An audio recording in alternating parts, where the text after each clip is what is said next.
All right, have and have not fans. Now, I just finished the episode The Lion, and I have to say, it was one heck of an episode. I mean, I want to be honest here.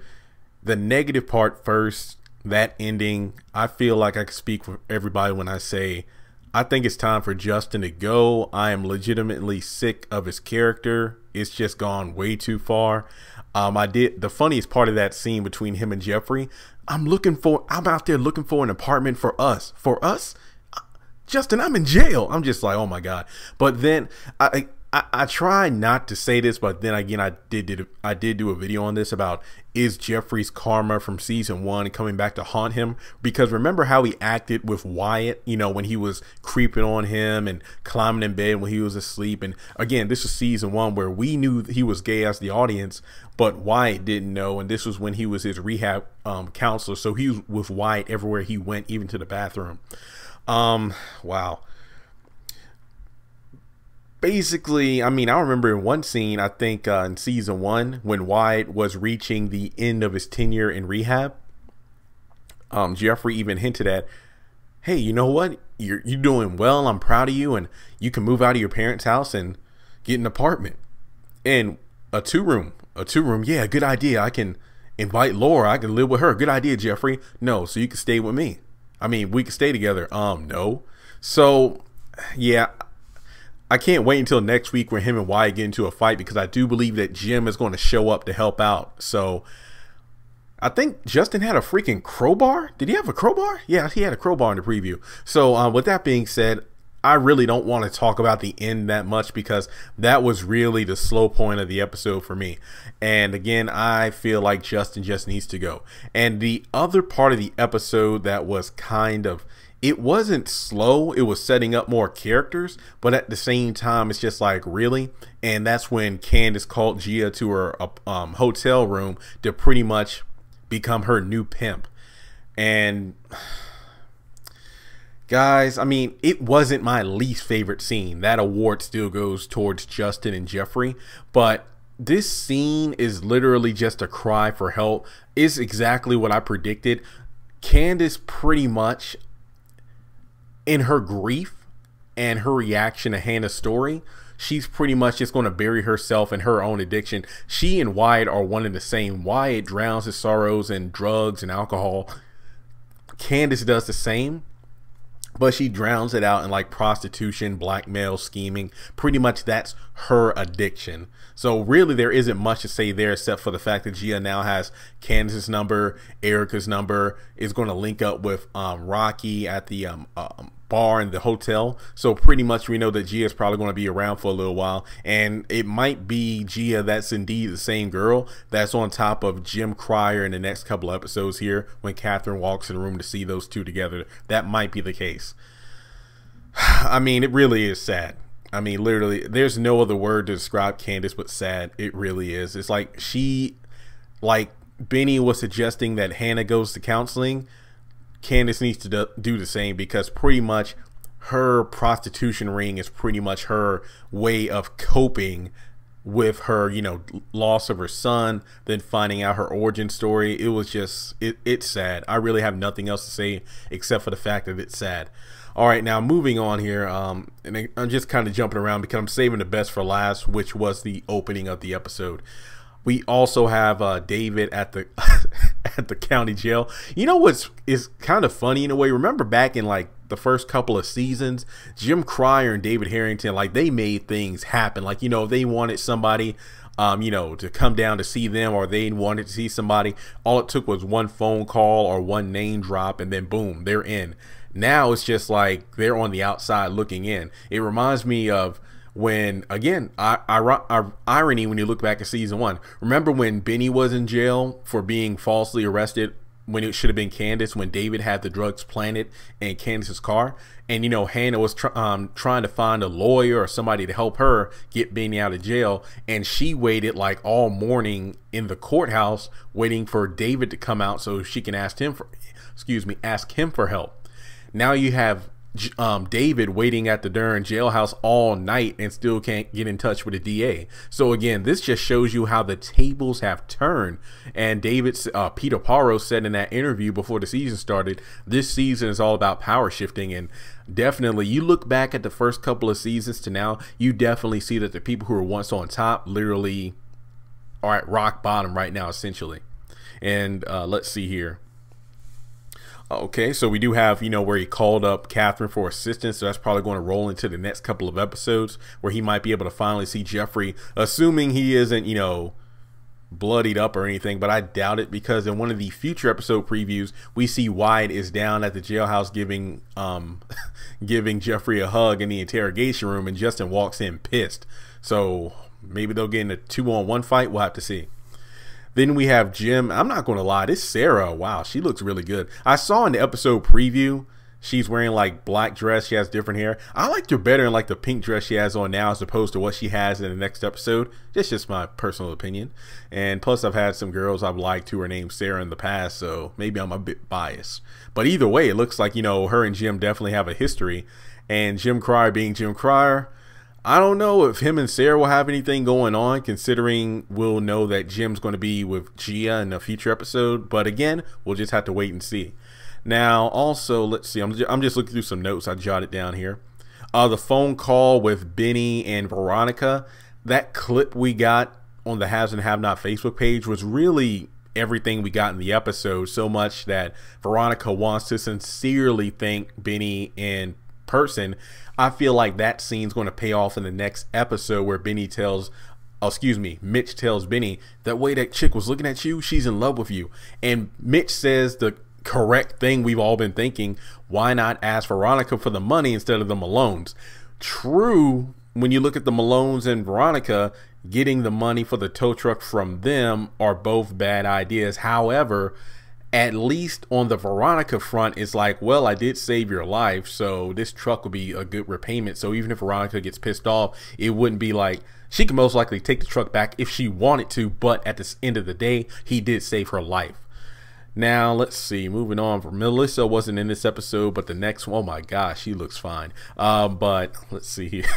So I'm guessing, they do go to the hospital and visit her based off what Mitch said about how she was looking at Benny. Not to mention in the next episode preview, Benny was saying that, she said her shoes are in some box, and that's when he turns around to see Melissa. So we can assume that Benny goes to Veronica's house and then Melissa's there, and that's when we get to the scene where we have the woman on Benny's lap. Interesting. All right. Now moving along here, let's see. Yeah, Hannah turning down, I believe his name is Derek. I'm sorry if I forgot, but I think it's Derek, the handyman. I love Catherine in these episodes. I need her as a wing woman to help me out. But yeah, I'm like Derek. Like when a girl tells me no, I'm not to get too personal. I just have a problem with rejection. It's pretty much, if I get rejected, I'm just ready to curl up into my introvert ball and not even bother trying to go on a date. But that's how I am. Like if a girl tells me no, it's like, okay, that's, whatever. I'm not going to try again. What's the point? But yeah, I can understand why Hannah said no, because of reliving her nightmarish past while telling Candace a story. But at the same time, it's like, wow, it's sad though. But yeah, Derek's probably going to show up later on in the season. I think we do know that because there is the scene where Hannah's wearing like the pink headband and she's talking to Derek at the house. So they'll probably meet up and go on a date eventually. Okay, so we talked about the jail, Candace at the hotel, Jim and Sarah, the ending with Justin, Benny on the phone, and then of course Mitch. It looks like he's at the restaurant too. So yeah, he's hanging out there waiting on his uncle. Now, if I'm not mistaken, that should be about it. So we can talk about the meat and bones of the episode. First off, Tyler Perry threw us a curveball. That ain't Candace's daddy. That's a darn shame. I mean, that video I did is almost at 15,000 views now, which is pretty darn good. But it's like, but you know what? I'm not completely sad because I'm not going to lie. I got teary-eyed when Hannah was telling that story. I literally I was like Candace, where I wasn't full on crying, but I had to wipe a couple tears away. So I want to say this now. Yes, Hannah is a bit hypocritical and whatnot and annoying at times, but at the end of the day, Tyler Perry, I swear, and I'm gonna pull up the verse right now. One thing, if anything, if anybody who watches Tyler Perry's show, they're going to read the Bible at some point. Matthew 10:14. If anyone will not welcome you or listen to your words, leave that home or town and shake the dust off your feet. That's the symbolism of when Hannah took off her shoes, beat them together to beat the dust off. And as Candace said, what voodoo is this? And she walked out because she wasn't welcome in that hotel room because Candace told her to leave. And even though Candace heard what Hannah was saying, she wasn't listening fully, or at least that's the image she wanted to portray. And Hannah dusted off her feet and walked off. So at this point, I should see no one in the comment sections on any of my videos say that Hannah has never, you know, shown love towards Candace, because it's like way back in season 3 where her and Benny went to the Sarandon Hotel to visit Candace after Amanda died, and that's when we learned that Candace got molested back in her day when she was a kid. And at that time Hannah said, "I love you," and Candace said, "Get out," and she was crying. Now, even though Candace got him to leave and whatnot, that story rocked her. She doesn't want to show it, but she did believe Hannah. That is the truth. That's why she was crying so hard when they left, and that's why she's gone to being a pimp now, because again, that's her quote unquote quote unquote coping mechanism. And it really is sad. I do feel bad for these characters. I literally do. And that, honestly, Crystal Fox just demolished that scene. Tika Sumpter, I give her points too, because being able to stand there stone faced, you know, with a few tears now before they left, that was wow. I mean, I'm going to do a video on that, but that was just amazing. And I know I might seem like I'm rambling, but I literally just finished the episode and I was like shaken up after those first 15 to 18 minutes there. Like, the ending, I could have done without it with Justin and Jeffrey, but that was a powerful episode. The lion being the tattoo, I cannot say anymore. I mean,